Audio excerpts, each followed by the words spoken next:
Camera's rolling.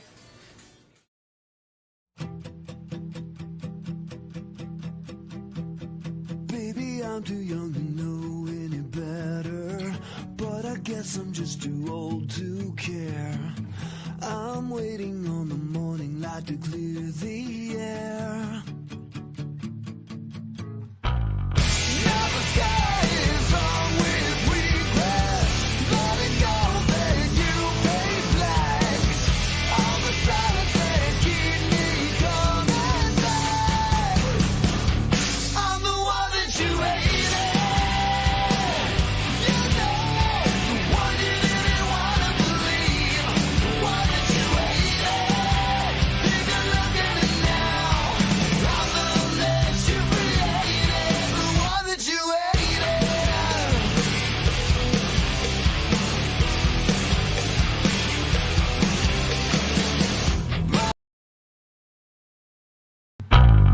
Now the sky is on with regret. Letting go, then you pay flags. All the silence that keep me coming back. I'm the one that you hated. You know, the one you didn't want to believe. The one that you hated. Take a look at me now. I'm the mess you. Good morning, everybody. Welcome back to Dad Talk Today. Hope everybody's having a great weekend. Really quick before we get into this, many ways you can support the show. Dad Talk Today, no spaces. That's Cash App, Venmo, Patreon. We got memberships and subscriptions over on YouTube, and that same thing over on Facebook. If you'd like to drink your coffee out of one of these cool Dad Talk Today gears, get over there to dadtalktoday.com. Check out our shop. I really want to hurry up and get into today's episode, though, because I got a very special guest here, Mr. Sean Parnell. Sean, what's going on, brother? Hey guys, what's happening? Thanks for having me. Yeah, man. So I've been following your story for, the better part of the last year, and I'm no stranger to it. I got to run one campaign early on, and it shows me what goes on in politics. And when people can't debate against what you stand for, what you're wanting to do for the country, that's when they go to smear your character. And that sounds exactly like what you went through this past year. Can you tell everybody about what you was running for and what happened? Yeah. So I was running for United States Senate in Pennsylvania, and we had just come off of a congressional campaign where we came up just short in 2020, in a very, very, very important battleground district in Western Pennsylvania called it was Pennsylvania's 17th congressional district. And it was a razor thin margin in that race. But I'm a military guy. I was in the infantry, airborne, went to Ranger school, went to combat. I've never quit anything in my life. And so I said, you know what? Okay. We came up short for Congress in a really, really tough district. Right. It ended. I ran as a Republican, and it was a D+ district. But my message on the campaign trail was, I don't really care. I don't really like Democrats or Republicans. I love this country. There you go. And what happened, guys, was like we had this massive movement, grassroots movement of people that said, hey, I like what this guy's talking about. And just to give sort of empirical proof on that subject, like in Beaver County, I live in Beaver County. There are 11,000 more registered Democrats than Republicans in Beaver County, and I won Beaver County by 16 or 17 points. So I had a lot of Democrat support because my message was not necessarily a partisan one. I was an equal opportunity, call out the Republicans, call out the Democrats. Didn't really matter. But so because of that, right? Because that's where I was getting hit with traffic on both sides all the time. But I didn't stop. So after the congressional campaign came up just short, we turned around and we jumped right into the Senate race, and we started campaigning in all 67 counties across the state of Pennsylvania with the exact same message. And it got to the point where, I had a couple primary opponents. The Democrats had a primary race going on as well. It got to a point where we had reached a critical mass in the primary. We were up by 20 points in the primary. There was nothing that anyone could do to stop us, or so we thought. And that's when they attacked. People started attacking my family, and my family was brought into this. And it was it was probably, you said, family law is I'm reading at the top of the screen, family law is one of the roughest battles I fought. Mhm. That is what I'm going through now in the family court system is 10 times worse than combat. Like, it's not something that I would wish on my worst enemy, because, my kids have been sort of roped into this and they're center stage and all of this. And, I'm slightly ashamed to say, guys, like, I had been going through a divorce for a long time. I've always been in the lives of my children. Always. Mhm. I was the first one to hold them when they were brought into this world. And then shortly after my separation, we ended up consenting to shared custody, had 50-50 custody the entire time. This was never an issue until I ran for Senate. And all of a sudden, I became one of the worst people on the face of the planet in the eyes of my ex and in the eyes of the media. And I'm ashamed to say, even though I was in that sort of group of people, 50% of the people in this country have been divorced, and the other half know someone who's been through a real tough one, but I never really understood what guys talk about every day in a show until I went through it myself. And now I'm more resolved than ever to get through the system myself, right? But also make sure no child in this country, no father or mother ever has to deal with this BS again, because it is the way the system is right now is not in any way in the best interest of our children. Well, man, we got a mutual friend out there in Pennsylvania had on the show not long ago that went through something very similar. Teddy Daniels was running for lieutenant governor, and I watched how Teddy, right there before the election cycle, he's an abuser, he's all this, and Rolling Stone puts out all these articles on him. And if you pull up Teddy Daniels to this day, the first page that you're going to see is about that. But I was looking you up, Sean. And it's the same thing. It's the same thing. Now, Eric, it's the same thing. Now go punch in Raphael Warnock, who ran for Senate as a Democrat in Georgia, and see what first articles come up about him. Now listen, he is going through the exact same thing as me. He was running for Senate, right? He is he's a Democrat. But he's going through the family court. He's stuck in the family court, which, by the way, to me, I've spoken out about this. Like, I don't want to see his family and his children stuck in the family court. I don't want to see that publicized, because it's not about Raphael Warnock and the drama that he and his wife are going through. It's about his children, who are going to have to grow up with the pain of a very public custody battle. And so, but you'll notice the difference. Like, we were running for Senate. We were running for Senate in the exact same cycle. He's a Democrat. I'm a Republican. I got destroyed. Not a single story on him. Dude, I mean, it's just crazy. And unfortunately, when this happens, I'm not so sure I understand the strategy behind this. What was going on behind the scenes, Sean, when you was going through this and they was putting those articles out there about you? Did they tell you to just kind of be quiet and see if it was going to roll over? Or I can imagine, man. We was texting back and forth during the middle of this, and seeing your family put out on the screen right there got to be one of the hardest things that a person could ever go through. It's bad enough when they attack you, but you're running for politics, you can take it. But when they start bringing your family in, man, that's a new low. I mean, look, I can take it. You can attack me all day long. I get attacked every day in the arena. I got attacked in Afghanistan. I had people try to kill me. I know what that's like. I can take it. But when you start involving someone's family and someone's children and weaponizing their personal and private pain in the middle of I don't give a damn if you're a Democrat or Republican, that's wrong. It should never, ever happen. And because, again, and I don't have to tell your audience this, it's about the kids. These are young kids. People will say, like, oh, well, you made the decision to jump in and run for political office. Yes, but my children did not make They're that innocent. decision. They don't deserve to have their entire lives thrown out there on the media for all to see. So I'll give you some context on how this went. So I'm running for Senate. Everything's going great. Built a real positive movement. Working really hard. Probably, I don't know, leading up in the spring of 2021, like every judge in Western Pennsylvania, a family court judge in Western Pennsylvania, blanket recused my case. Mhm. Okay, at varying times. We don't really know why that was. A lot of the judges didn't give a reason for it. They just say, "Hey, we're recusing this case."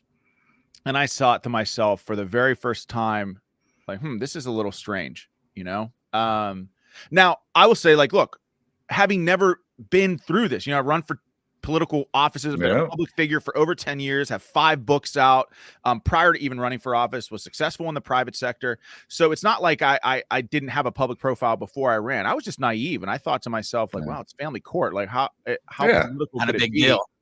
I've watched Matlock. It's all good. Yeah. Yeah. So I just think, okay, but it was a little odd when everyone blanket recuses, and then we have Mhm. the Pennsylvania Supreme Court specially appoints a retired judge over my case, and at the time it was just my case, and now he's on other cases in Butler County, but at the time it was just my case. Now look, the Pennsylvania Supreme Court is a 5-2 Democrat supermajority. The judge that they appointed was also a Democrat.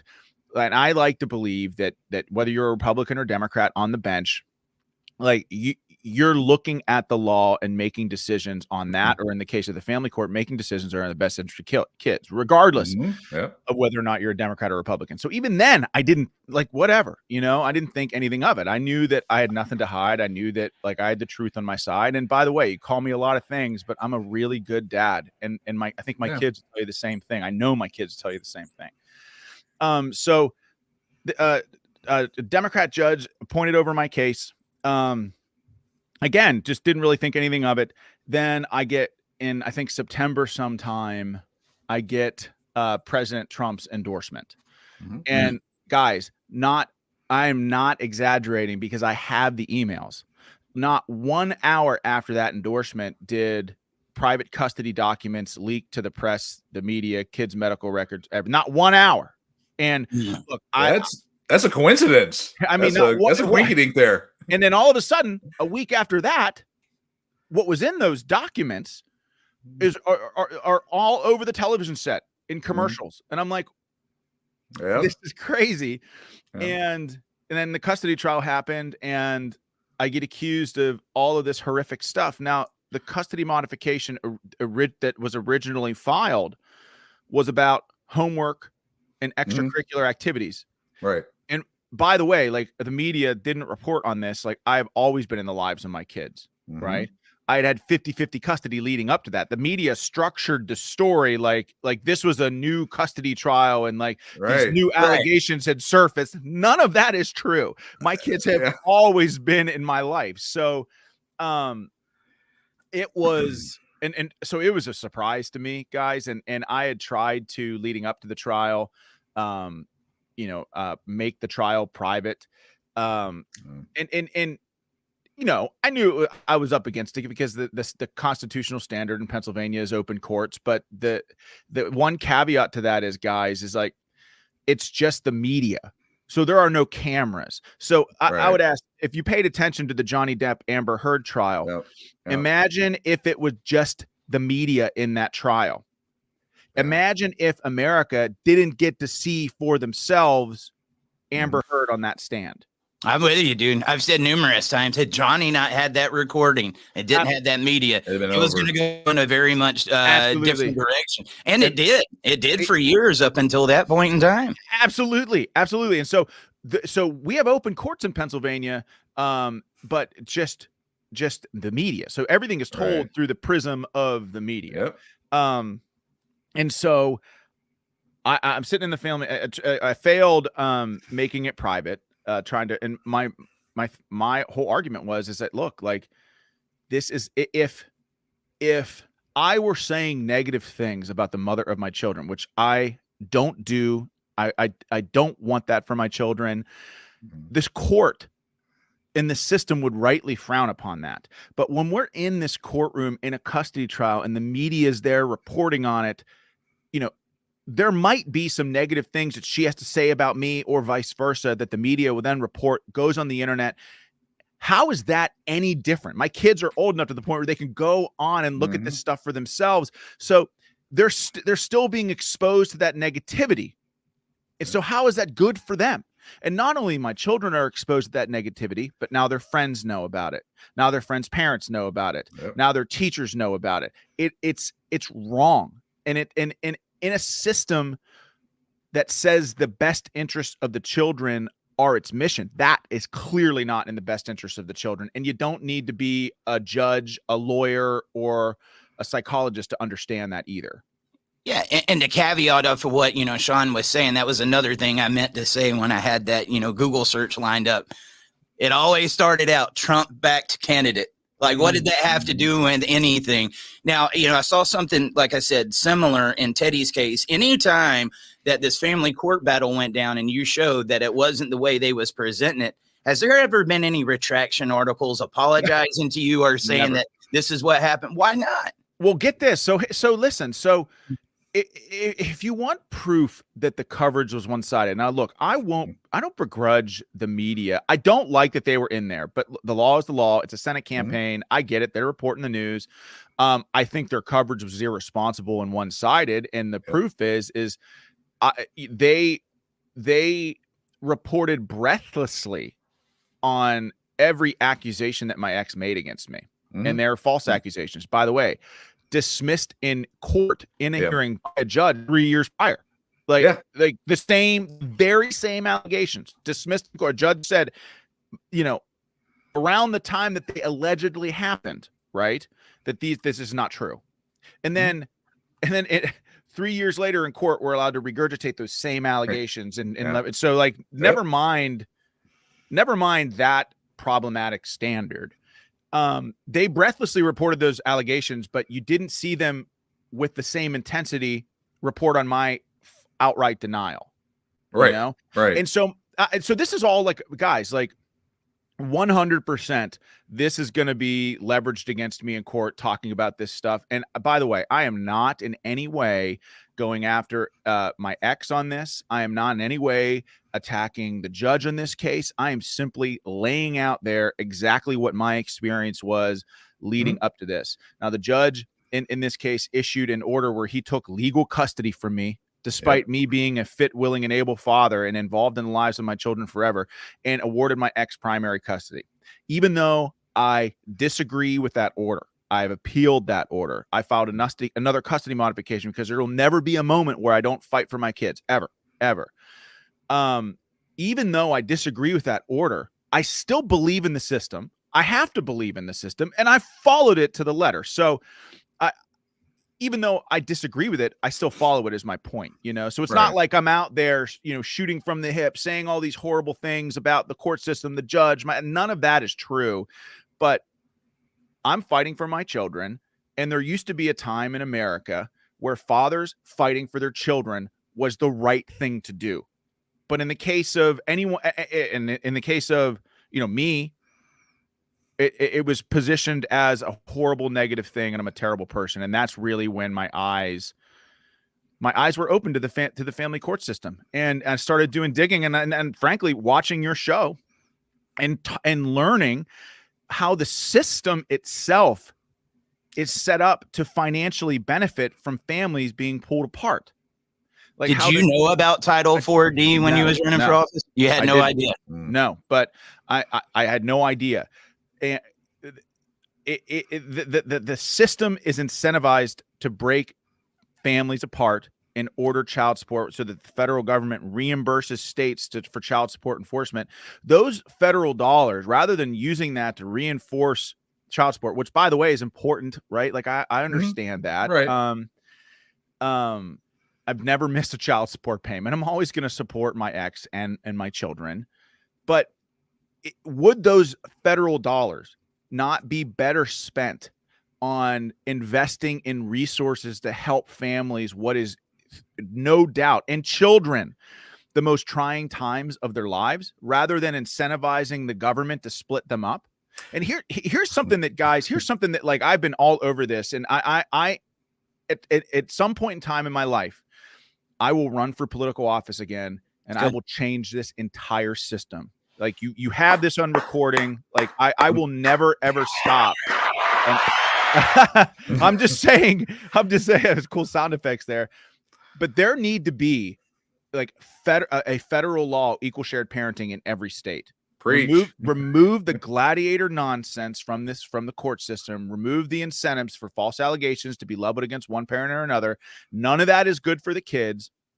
Kids deserve to have equal access to the mother and their father. Children have constitutional rights as well. You know, do we not have a moral obligation to protect the rights of our children? And moreover, like in Troxel v. Granville, the Supreme Court said that parents have a right to raise their children without state intervention. Yet if you walk into family court where there was no child abuse found, I'm found to be a fit, willing, and able parent. The conflict in my case was equally shared, right? And by the way, conflict is a standard. I mean, there's conflict and then there's conflict, right? Chances are, if you went through a divorce, there's going to be some conflict. So I think that using that as a standard to split up families is a little bit crazy. So, and I was going to ask you about that, Sean. In your experience with the family courts, how many times were you paid compliment as a father? Never, not even one single time. And that's the thing. They talk about the best interest of the child. I don't think the best interest of the child is getting two parents in there that's obviously experienced conflict. They don't want to be together anymore, but they brought these children into the world. Okay. Now we got to find out how we can do this amicably and help them co-parent. Yep. And what they do is they sit these people in with these attorneys, and it becomes a mudslinging battle. And once that family court battle is over, unfortunately, it sounds like you didn't have too bad of it, you know, but when these cases are over, they continue that and they can't work towards being co-parents anymore. Oh my gosh. It's just, it is. So, I mean, to be clear, like in any other time in this country where a constitutional right, one of your constitutional rights is taken from you, 99% of the time, it must be a clear and convincing standard and with a jury of your peers. Yet in family court, my children were legally taken from me. Like you both have the same say in the lives of my children as me, you know?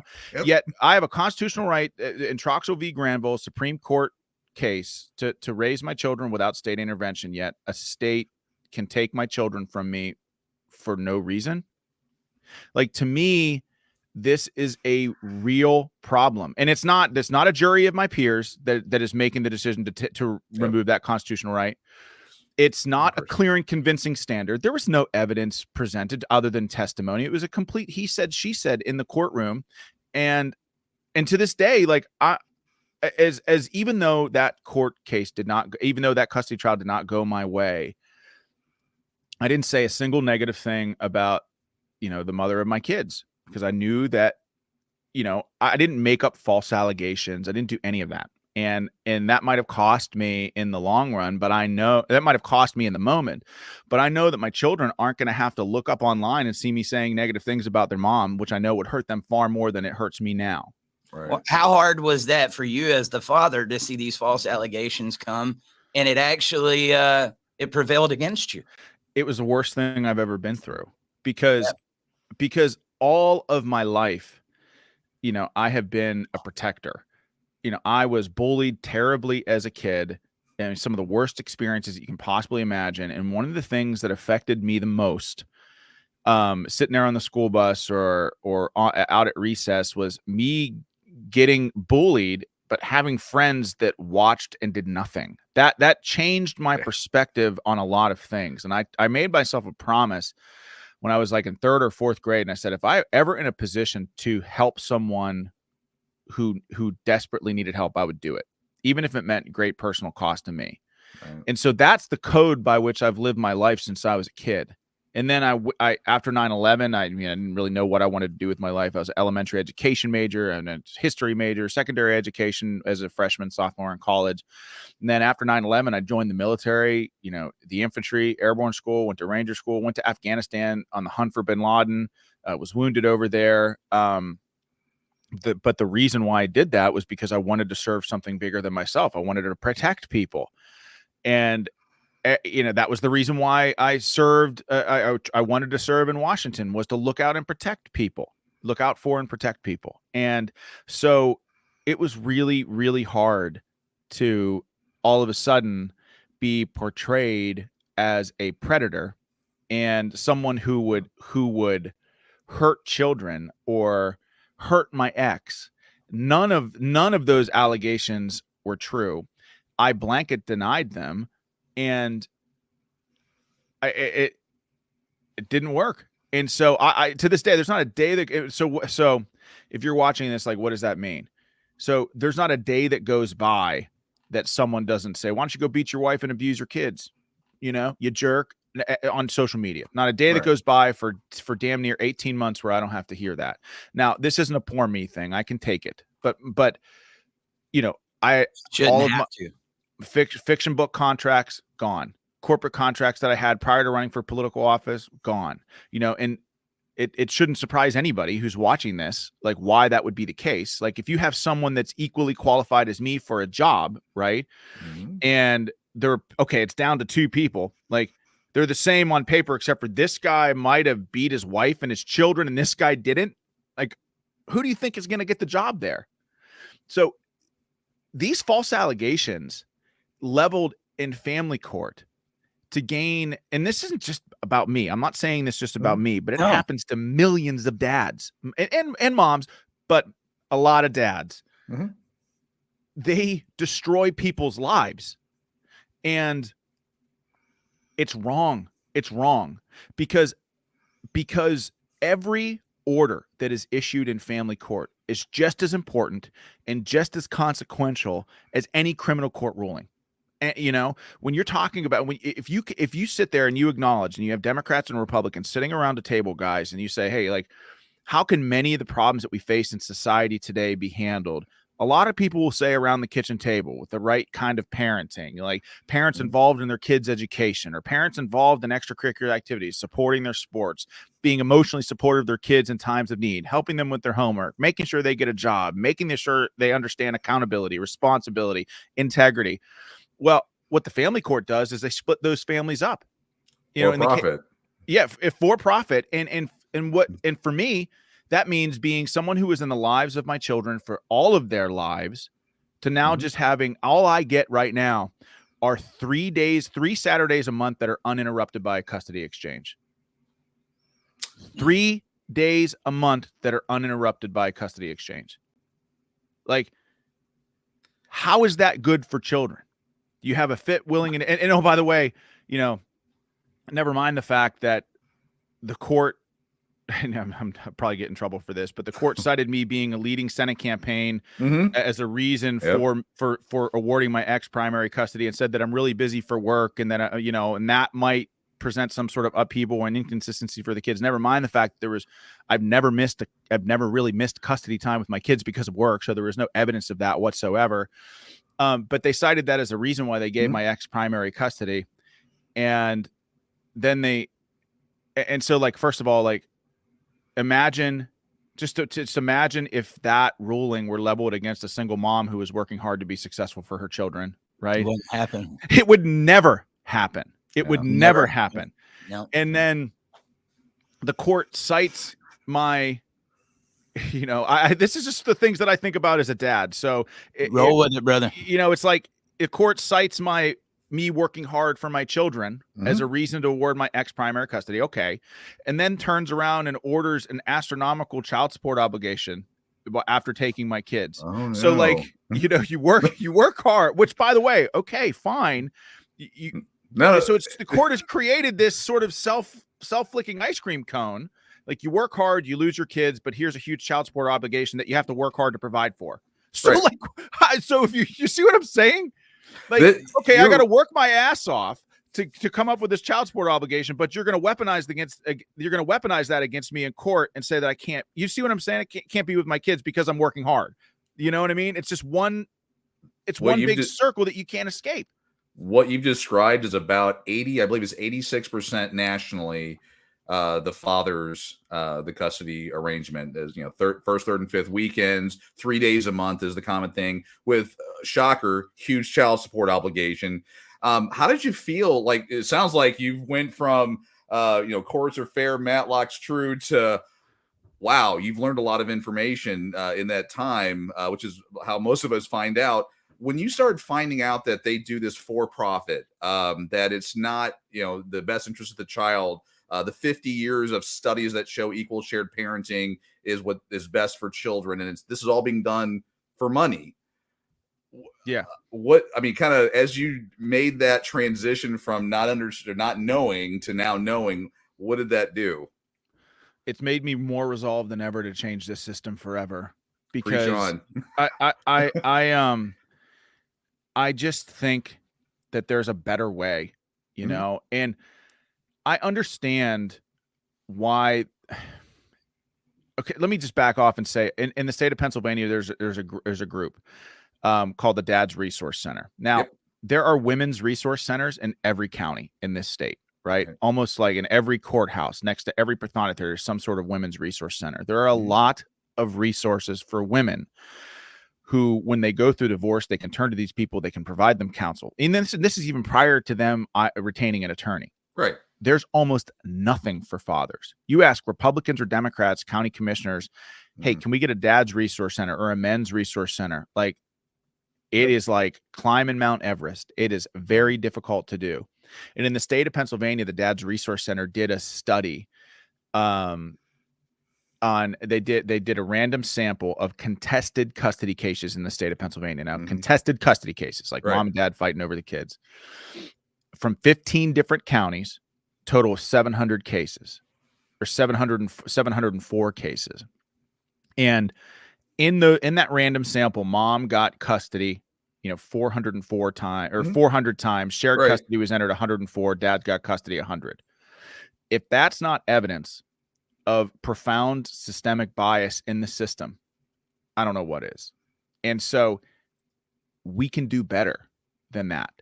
And that's not to say that we shouldn't be protecting women from violence, or I'm against any of that. Right. I'm not. Right. But if we're going to say that that the best interests of the children are at the core of what we do, well, the best interest of every child is equal access to both parents. And the system should be structured in a way to deal with the highest of conflict. So sometimes co-parenting doesn't work, right? Right. But there are ways in which the court can strike balances so that you can parallel parent, minimize as many in-person transitions as possible. Maybe have custody transitions or custody swaps at school, right? So Mhm. mom and dad don't have to come That face was- to face for transitions. Yep. There's a lot of creative ways to make a positive impact in the lives of our children. But the way it's happening now, tearing families apart and near bankrupting. Guys, I've been doing this since 2017. Been in this system since 2017. How in Right. any way is that good for the kids? How in any way is that good for families? Not only that, it's brought our family on the brink of bankruptcy. Mhm. Like just trying to fight to be in the lives of my children has brought our family to this. It's just like, there has to be a better way. This can't be the only way. How is the primary breadwinner of a family going bankrupt good for the lives of children? His children. It's not, It's Sean, not. and you talk about equally calling out both sides of the aisle. And I think that's something that definitely needs to be done, because just because you get something beside your name doesn't mean you're standing for what's right. When we've seen that. What kind of support did you get from the party in the middle of this? Was this None. something that they, None. Yeah. I mean, I didn't so think so. no, look, I mean, I had, when you go through something like this, you see very quickly who the people that matter in your life, Your and the people friends that are. don't. Yep. And I mean, Eric, like, you reached out to me. I was talking to you through the whole thing. Like, you and I had never met before, but we were texting. I had, the Trump family stood by me. Don Jr. stood by me. Megyn Kelly reached out to me. Oh, wow. Tucker Carlson reached out to me. Pete Hegseth reached out to me. The people that have known me for a very, very long time, they stood by me. Amber Smith, she's amazing. All of my family stood by me, but the establishment party, like, I don't think that Joe Kent out in Washington stood up for me. I know Joe. Yep. Yeah. But everybody else just like, oh God, this guy's toxic. He's done. He's dead in the water. Like, it's like, wait a second. What you're doing is basically saying that, if I'm talking as a Republican now, but what you're doing is basically saying that false allegations are a sufficient means to get a candidate out of a race. Mhm. And so not only did that happen with me, like a month later, it happened with Eric Greitens. A month later, it happened with Raphael Warnock. When these people who are behind the curtain, who have all this money, see that an attack works, they use it even more. And in the case of like, and what happened with me with Greitens, with Warnock, and again, this is a bipartisan problem, right? I'm not talking as a Republican. Like, I don't want to see Raphael Warnock's children caught in the hellscape of a public custody trial. I don't want to see it. I don't know the guy. I don't agree with any. There's probably not a single thing that he and I agree on, but I will defend him and his children on this to the death, because I know how hard it is for my child. And I've seen how hard it's been on my children. They don't want this. They don't want it. They didn't ask for this. And I'm going to do everything that I can to make sure that no kid ever has to go through this again. And you know, my son, who is my oldest, he'd be 14 now. The kid is amazing. You know, we talked about, you know, in the limited time that we have, like, what do you want to do when you grow up? And he's like, I want to be an attorney because I don't want any kids to have to do this. Oh, wow. You know, and I'm proud of him because, you know, sometimes life is tough. You know, sometimes things don't go your way. If life is a book, like, there are good chapters and there are bad chapters, and it's just our job as people who are living greatly to just turn those pages as passionately as possible. You can't, like, sometimes life is good, sometimes not so much. But like, as you go through this stuff and you go through things that are painful, the way that I want my children to process that pain, because you can't shield them from everything, right? I want them to process that. But hey, I'm going to go through this. I'm going to make things better for people so they don't have to. That's the right answer. And I'm proud of him. I'm proud of him for saying that.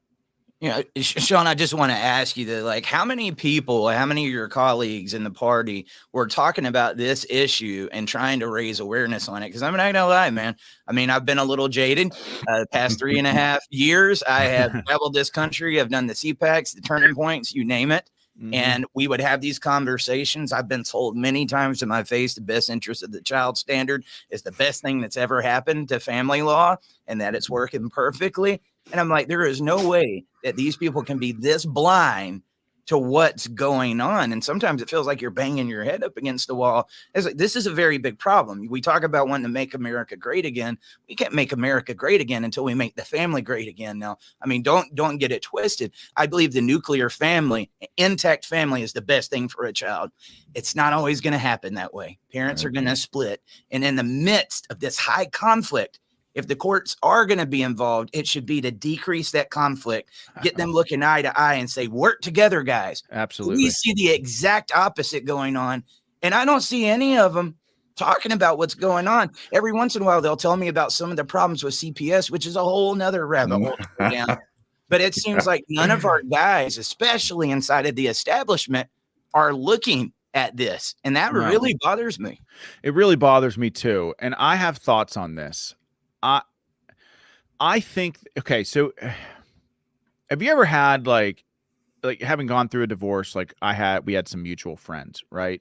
Yeah. And you ever like try to talk to those mutual friends that are like friends with me and friends with my ex or whatever, not just my scenario, any scenario. Yeah. And most of the time those people say, oh, you know, don't get me in the middle. People don't want to be in the middle of a divorce, you know? And frankly, I loathe to put people in the middle of a divorce because it's like embarrassing. You know, you don't want all that out there. So I think that dynamic is at play with a lot of our legislators where they just say like, oh, this family court drama, like it's he said, she said, keep it in the family courts. So I think that's the first barrier that people have to get by when we say, okay, I acknowledge that, but like, let's look at the stats here of how this is affecting, you know, fathers that are taken out of the home from their children, right? Like these kids, they take their own lives more. They get arrested more.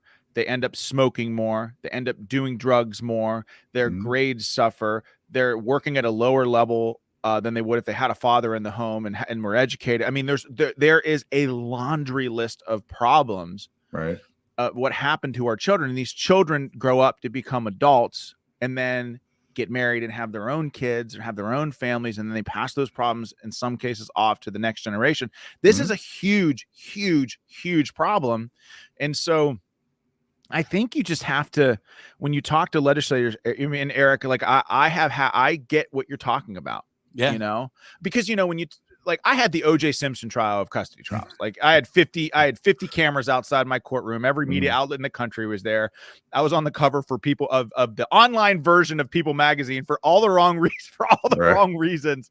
You were one of the sexiest man that year? Yeah, it was not the sexiest man. Okay. No, all right. no. So like, I know what it's like to have these conversations with legislators who look at you and wince and say, and wonder in the back of their mind, like, you know, are the things that the media said about this guy true? It's, you know what I mean? And so, and they don't want to get in the middle of it. And I, on one hand, I understand it, but on the other hand, if they don't get in the middle of it and they don't tackle this stuff, and look, the solution is simple.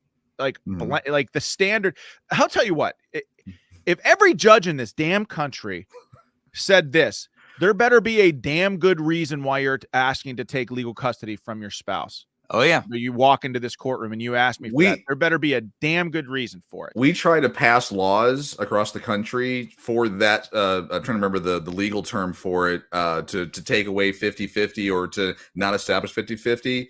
And it gets struck down every single time by various lobbying groups. Do you want to know why? This is another thing you're going to get me going. This is what I learned. Like, let's turn it up. So, okay, so you have family court attorneys, and by the way, like my family court attorney, I love these guys. Like I do. Like they reached out to me in the middle of my custody trial. They're like, holy cow, they're great.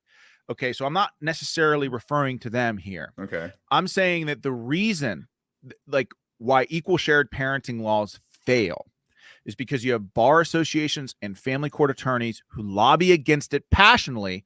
And oh, by the way, they're the ones that make all the money in the system the way that it is. So there's an incentive for them, and there's an incentive for these attorneys to ratchet up the conflict, to prolong things as humanly possible. And come on, these people, when you're looking at child support obligations, you have access to people's bank statements. You know how much you can make. It's a simple calculation for a lot of these guys. Okay, I can drag this out for a year and make this retain. I can have this retainer payment coming to me for a year, and hey, this is great. You know, so they are incentivized to prolong the conflict as long as humanly possible. I mean, for God's sake, my divorce took almost 5 years. In no way, shape, or form should things take that long. And so, and by the way, like I hate the idea. Getting a divorce was never part of the plan for me. I hate, like you, Eric, like the nuclear family, mom and dad in the home, like that is preferable. Don't always happen that way. But I'll tell you this, like I'm a conservative, but I think that liberal Democrat states get this better. Like if you look at Delaware, they do.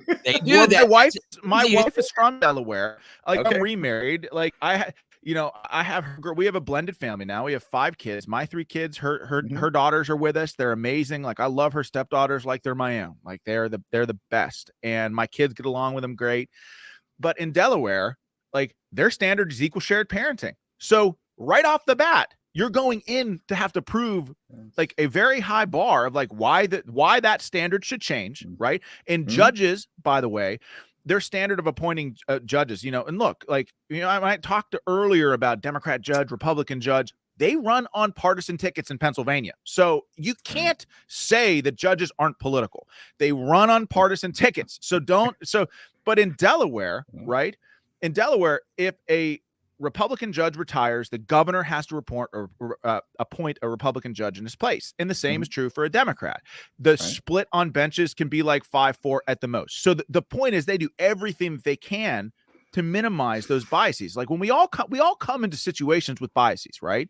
You can't remove them. But what Delaware has done is try to remove them as much as possible and then blanket across the board equal shared parenting. So in the mind of all of their judges, people go into the courtroom and say the standard is equal shared, and that's that. Oh, you got problems with the other parent? Oh, there's conflict. Oh, he was late for a custody exchange. Get out. It's equal shared because your kids deserve. Figure it out, you know?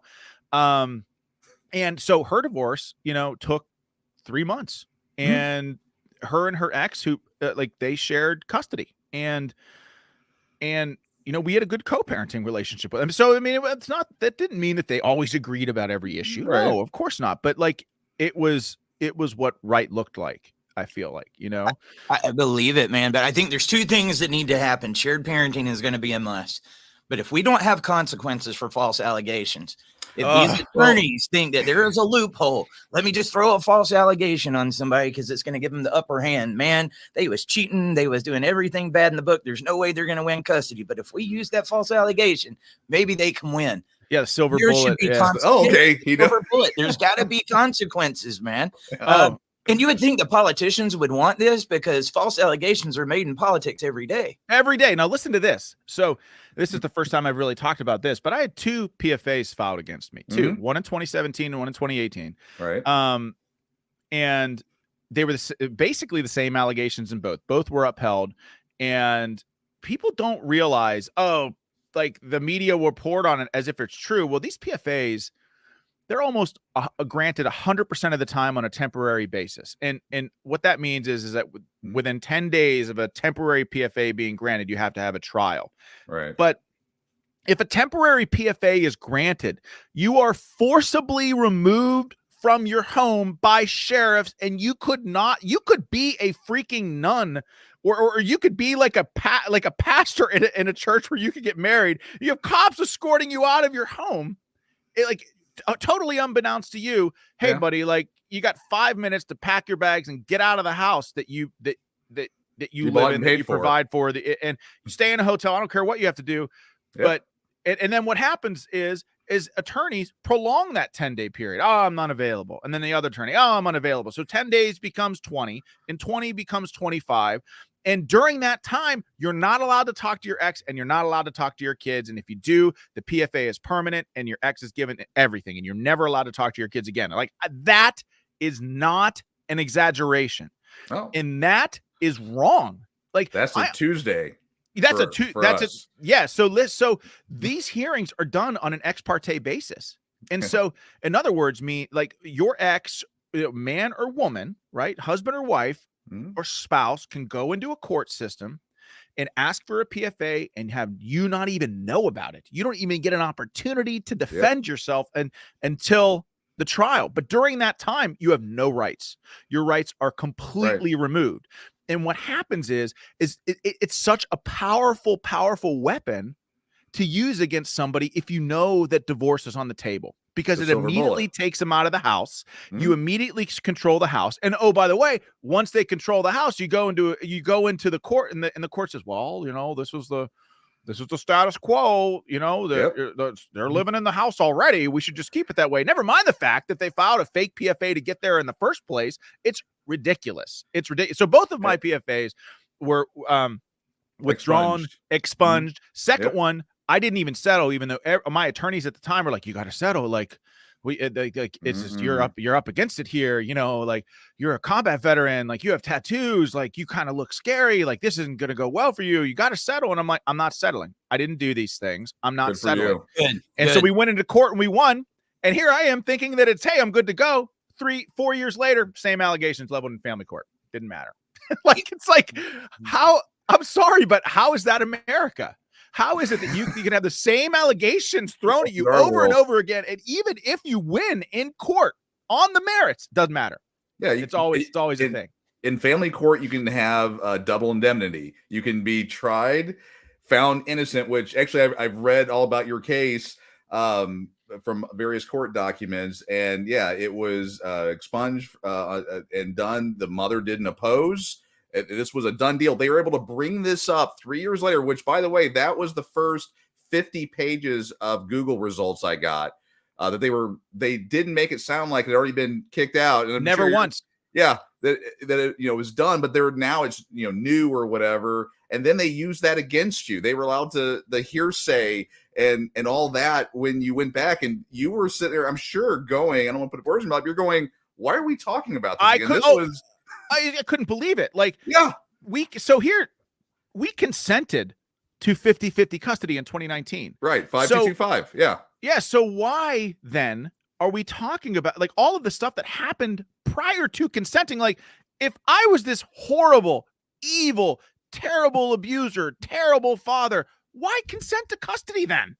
Right. You know, so the fact that we were able to go back 15 years, I was sitting in the courtroom thinking like, well, this isn't going to end well. Like, for real. Like, it was, when I say it was the most trying moments of my life, it's like, I meant it, because I had to balance, like, like, all right, this is happening, but it doesn't change how important my role as a father is. Right. It doesn't change how important my role as even like an ex-spouse is, because the reality is, like, even though you don't get along with your ex, you got kids together, they're going to be a part of your life, whether you like it or not, for a long time. Right. And I knew that even though I had horrific allegations being slung at me, none of which were true, I wasn't going to do that. I wasn't going to play that game. And I think it cost me in the trial, but I know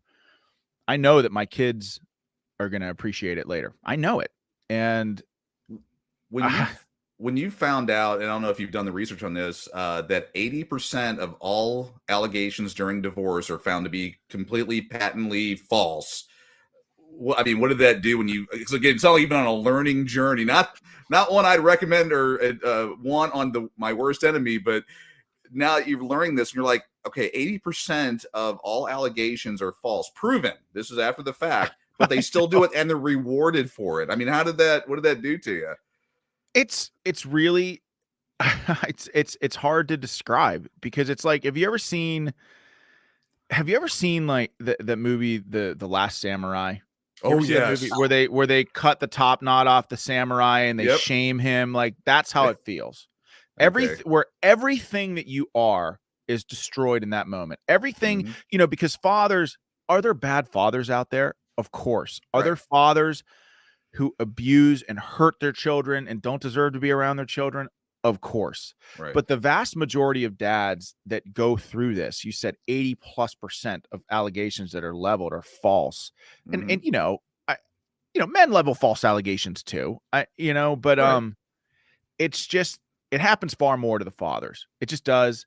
And I think dads are woefully inequipped to handle them right off the bat, because we deal with conflict in different ways, and for whatever reason, I feel like men aren't used to fighting like that. And by the way, there are studies, like the Dad's Resource Center in Pennsylvania did studies on domestic violence, and like while men commit more reported domestic violence than women, it's a lot closer than what you would think in terms of that percentage, like what percent of men commit domestic violence versus what percent of women.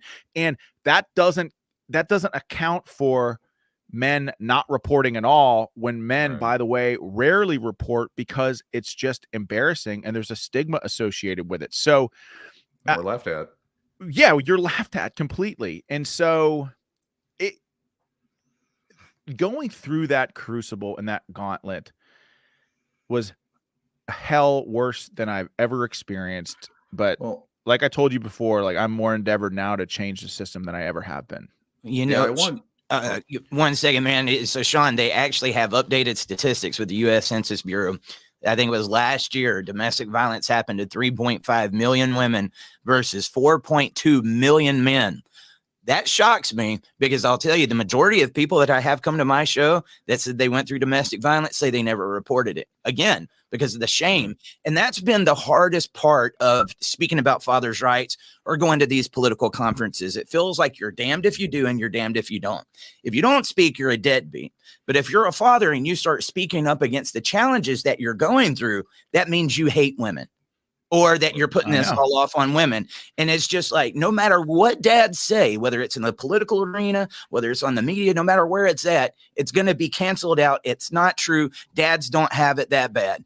How do we get over this, man? How do we make some change in that system and actually start getting some of our lawmakers to put some attention on this? Because I'll be honest with you, man, I'm running low on gas when it comes to going to some of these politicians, because I feel like it's just falling upon deaf ears. Well, so I think a couple things. I think we're up against a cultural, dads have a real important cultural fight in front of them, because in almost every sitcom that I watched growing up, the dad was always portrayed as a bumbling moron who would like show up from work and like, you know what I mean? So there's that perception of dads like working and not being available and are also stupid and aloof and not really tuned into the problems of their children. Never mind the fact that's complete. It's complete BS. You know, fathers deserve to be in the lives of their children, and children benefit from it. It's just that simple. So if we acknowledge, guys, that there is a cultural problem with perception as it pertains to fathers in this country, then that has to be tackled. That fight has to be had before you can go to politicians, because these politicians hem and haw and test to political wins. They rarely take stances unless the culture has already shifted. So if the perception is that dads are just bumbling, aloof morons who are half involved in the lives of their children, and that's portrayed on your television screen, that stereotype is portrayed in movies that you watch, they're not going to change. So that's, by the way, Eric, that's why doing shows like yours are so important, because it gives a platform to fathers to say, wait a second, like, I take my children to practices. I get them haircuts. I want to go to their medical appointments. I want to go to their parent teacher conferences. I want to drive them to and from school. Like I want to be there for them in those moments, you know, before bedtime, where they're telling me about the problems of their day. That has to happen before I feel like most politicians will take up the fight. I hope so, man. I do hope so. We're going to continue to get this message out. You know, my plan is to maybe show some of these stories. Unfortunately, I mean, maybe you can sympathize with this. I don't think most people realize how bad this is until they're going through it, or they got somebody that's went through it. And then it's just like, there is no way this is so messed up and nobody's been looking at it. And it does make you put on the tinfoil hat. Like, maybe they know a lot more about it than we think they do, and there is a reason they just completely steer clear from it. I don't understand it. I really don't, because, you know, one of the biggest things, you know, I'm conservative valued too. At the same time, anytime there is a mass shooting or something that goes on, we'll see the people all over the news talking about the fatherless statistics. This is what happens when the dad's not in the home. But we hear them talking about the symptoms, but nobody talks about curing the disease. Why are fathers not in the home? I hear you. I hear what's going on when fathers aren't in the home, but why aren't the fathers in the home? I've got a clue, and if you'll look over here, we'll show it to you.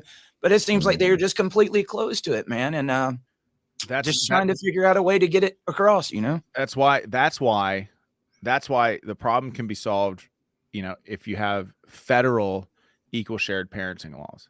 You know, federal equal shared parenting laws.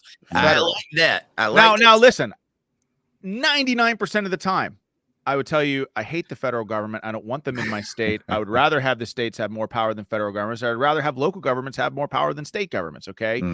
But this problem of children being removed from one parent or another, this problem needs to, it requires federal attention, because state laws are so different. There's a different standard in every state. And at the end of the day, like here's why I think there needs to be a federal standard here. Kids can't really advocate for themselves. And this is a whole nother conversation about gals or guardian ad litems who are supposed to be advocates for the children, but you realize that like they have almost no training in anything as it pertains to like what's good for kids versus what's bad for kids. Like they are woefully underprepared for that. So that's an issue that we can have that conversation at another time. But like kids can't advocate for themselves. So we have a constitutional obligation as Democrats and Republicans to protect children and make sure that they have equal access to each parent. And I would say, if I were on the Hill, that, you know, it'd be our job to make sure that court systems have creative ways to make sure that children have equal access to both parents. Like, you know, instead of just saying, okay, yeah, there's conflict in this relationship. You're two great parents, you know, but, you know, mom gets everything, dad gets nothing. That doesn't work. And that's not in the best interest of the kids. And we can do better. I know we're near the end of the show. I want to make, you know, one more, comment on that. Of course. Again, when I'm doing these interviews, man, interview thousands of legislators, and then they'll tell me like, look, anytime we get more government involved, it makes it bad. And I'm looking at them saying, look, the problem is the government's already here. They got inside of our Yeah. marriages. They're in these family courts. The laws are jacked. I understand, but the government's already here. And in order to get them out, we're going to need some of the help with the government to go and look at this and say something's not working here. But it seems like there is always an excuse, man. When you talk to one of these legislators, Democrat or Republican, Eric, what I would say to them is equal shared parenting laws gets the government out of families. It sets the standard across the board that you got issues. All right.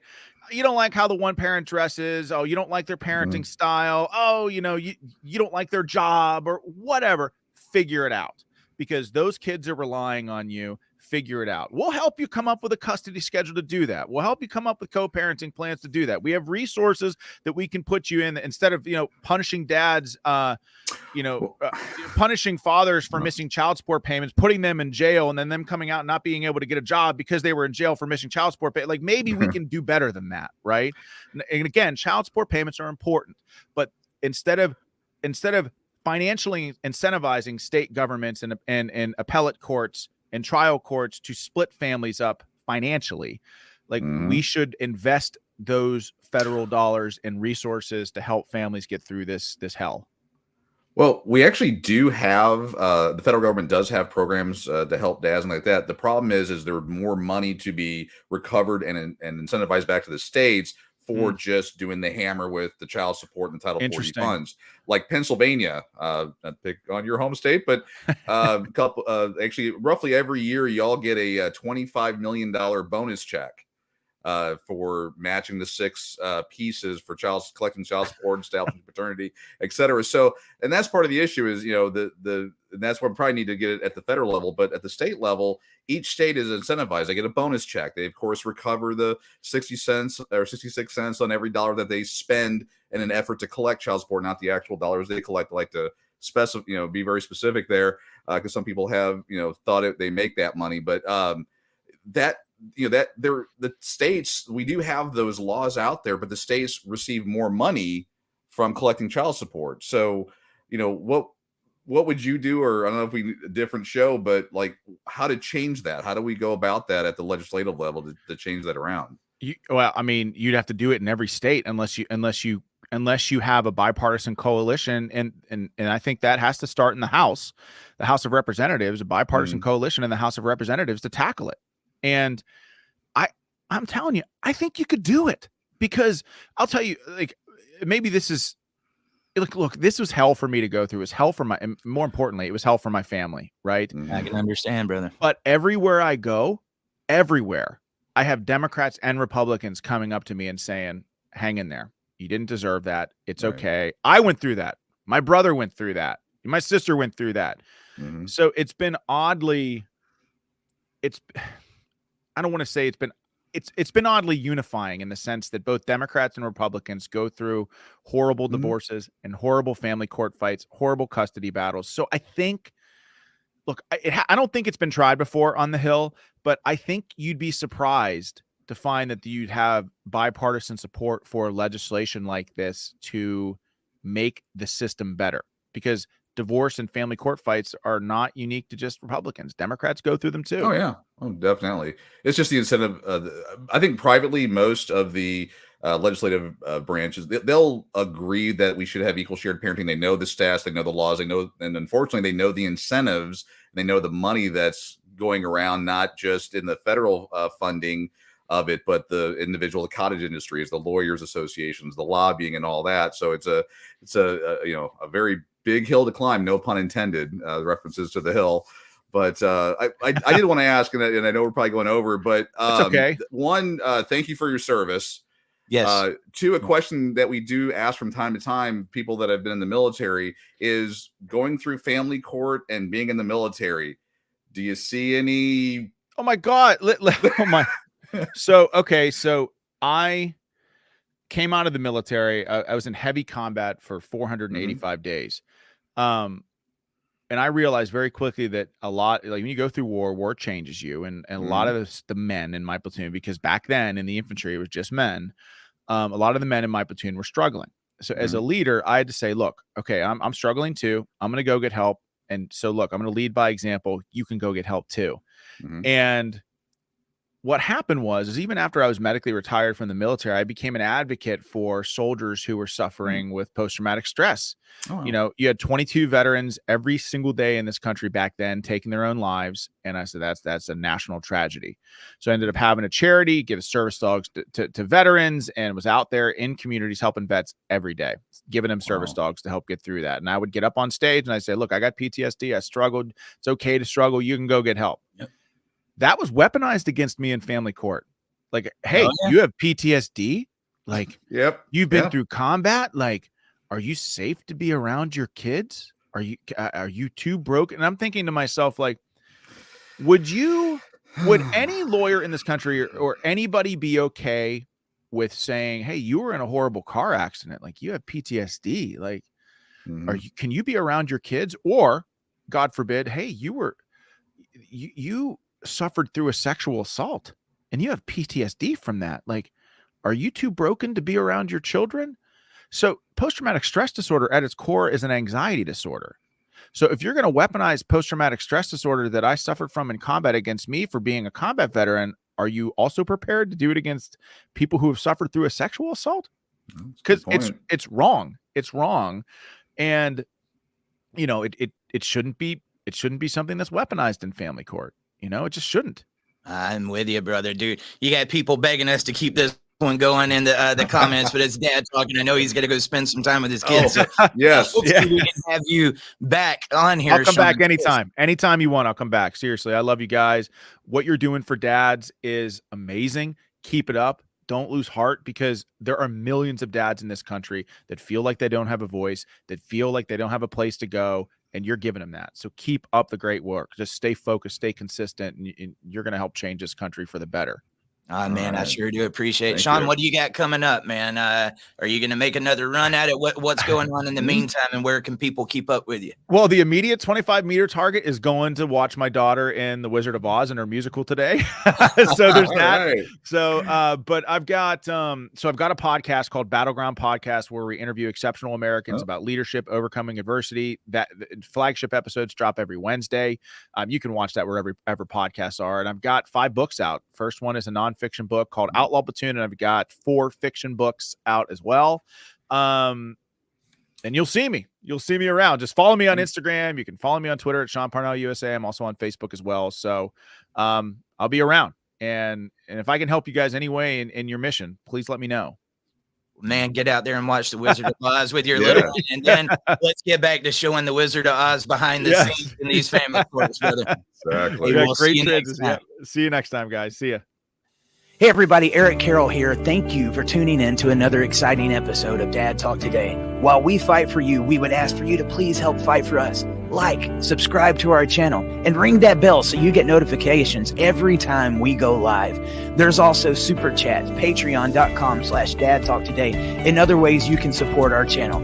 Thank you for being here, and we will see you next.